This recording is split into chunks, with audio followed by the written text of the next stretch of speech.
Live from downtown Bakersfield, 23 ABC News starts now. The Fresno District Attorney's Office has reached a decision in the Monsignor Craig Harrison case. Why officials decided not to press charges.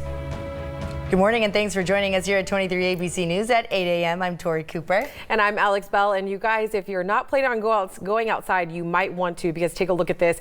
The sun is already out and shining, and that sunshine is sticking around. Bakersfield is going to see a high of 70 today. But let's take a quick look at our temperatures right now. Warming up as we head through this morning, seeing a high of 50 right now, 5-degree increase than what we saw 24 hours ago. But let's take a quick look at your weather headlines. Like I said, hello, warm weather. Bakersfield reaching a high of 70 for today. Those spring-like conditions continuing through the weekend. That high-pressure system will continue to dominate at least and through until Saturday. Winds will increase on Sunday, though, and that will go all the way in through till Monday. But coming up next, we'll take a full look at your forecast. Topping our news this hour, Bakersfield Police are investigating the death of a woman found unresponsive at a local movie theater. BPD officials say shortly after 10:30 last night, BPD officers responded to Maya Cinemas on California Avenue after an ambulance was requested for a woman that was unresponsive. Now, officers found the woman inside one of the theaters. She was taken to a local hospital where she was later pronounced dead. Police officers are investigating the death of They are investigating this as a suspicious death, but this is, of course, an ongoing investigation. And if you do have information, you are urged to contact BPD at 327-7111.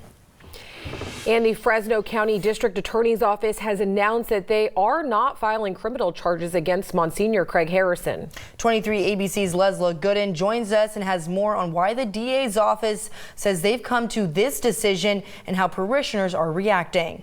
I think that his reputation is vindicated, and I'm happy to hear it. Mary Ann Long is among the many parishioners of St. Francis of Assisi who have continued to support Monsignor Craig Harrison during the allegations of sexual misconduct brought against him. On Friday, many saying their prayers have been answered after the Fresno District Attorney's Office announced that they are not seeking criminal charges against Harrison. We're innocent, until we're proven guilty, and I think they've done they went out of their way to do a really thorough job of investigating.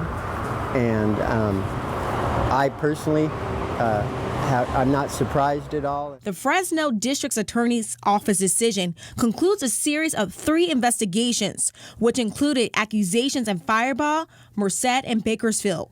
Kern County, Merced County authorities have previously declined to press charges in relation to sexual misconduct claims against Harrison in Bakersfield and Merced. A statement by the DA's office said in part it has, quote, concluded that the applicable statute of limitations bars the filing of criminal charges. While the allegations made against Monsignor Harrison appear credible to investigators, they reportedly occurred in the 1990s. These allegations were not reported to law enforcement until April of 2019. Delayed reporting is not uncommon in sexual assault cases, but it can limit the ability to criminally charge and prosecute offenders. But Harrison's lawyer, Kyle Humphrey, says this case is far from over.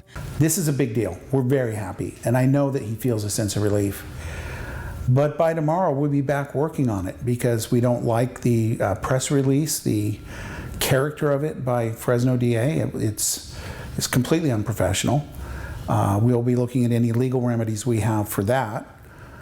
We also will continue our investigation that they didn't do. Humphrey says he's outraged by the term credible allegations on the press release, saying it will be continual damage in his name in Bakersfield and beyond. I think that they're using a term of art that's come out in the Me Too generation.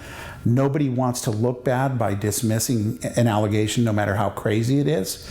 But it could be deeper than that. It could be malice. In their statement, Fresno District attorneys noted that a different statute of limitations may apply to civil actions, but Humphrey says he's not worried about those. Bring it on. I mean, honestly, you will never convince me that the personal injury attorneys who give money to political campaigns, who have been pushing to extend the statute of limitations around the country, didn't know this was going to happen. They come out and posture and pretend that these are just people, the statute's expired, they have no financial interest in it. Humphrey says that he and Harrison felt that the Fresno Diocese did not have Harrison's best interests and will make it difficult for him to return to his duties here and impossible to go anywhere else. For now, Liza Gooden, 23 ABC News, connecting you. Now, Humphrey added that Harrison is prepping to file a lawsuit sometime next week against the Diocese of Fresno and will continue to seek further information and documents on their overall investigation. Now, we will continue to follow this very closely and update you as we learn more. Moving on, the countdown is on until President Donald Trump makes his way to Kern County. A White House official confirming that he would be in Bakersfield next week. On Wednesday, the president will join House Minority Leader Kevin McCarthy in Bakersfield to speak with farmers in the Central Valley about efforts to improve the supply and delivery of water in California and other western states. The last time a president paid a visit to Bakersfield was back in 2012 when former President Barack Obama passed through La Paz near Keene to dedicate a monument to the late United Farm Workers Union co-founder Cesar Chavez. The Trump administration is redirecting agents from a specially trained Border Patrol unit to help ramp up arrests and removals of undocumented immigrants in sanctuary cities. Now, that's according to law enforcement officials. Members of the U.S. Border Patrol Tactical Unit, a rapid response security force, are deploying to assist immigration and customs enforcement officers in Chicago and New York.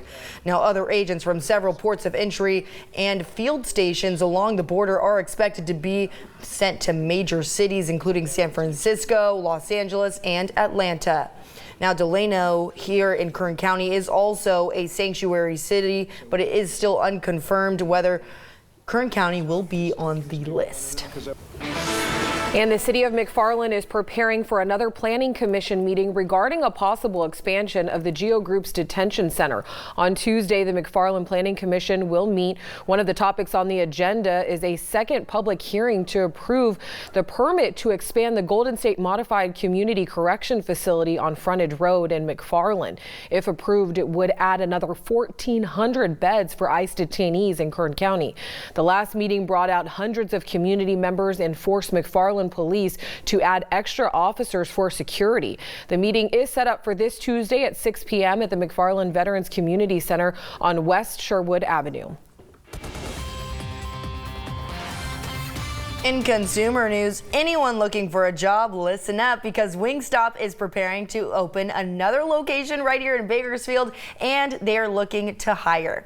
Officials with the Job Fest Kern County posted on social media announcing there will be a hiring event at the Job Spot next Tuesday. Now, the Job Spot is located at 1501 Panama Lane. The hiring event will go from 12:30 in the afternoon until 5 p.m., but make sure you do bring your resume and be prepared for the on-the-spot interview. The new Wingstop location is set to be in southeast Bakersfield, but the exact location has not yet been released.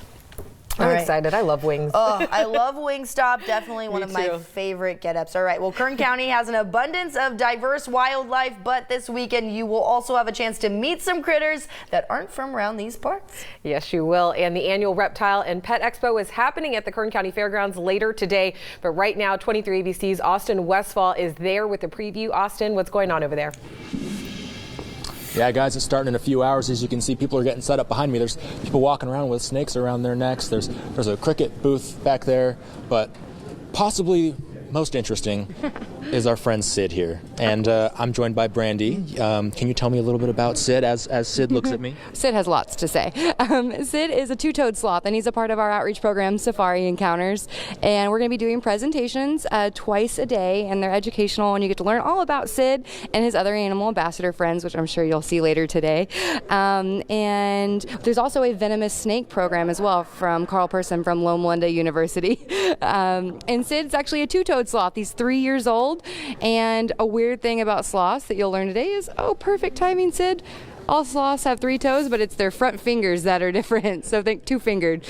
Yeah, and I noticed that Sid loves to look behind. He was before he was actually turning around looking back at me. Why do they do that? So normally they're upside down in the trees, kind of like this, right? So that's normal for him.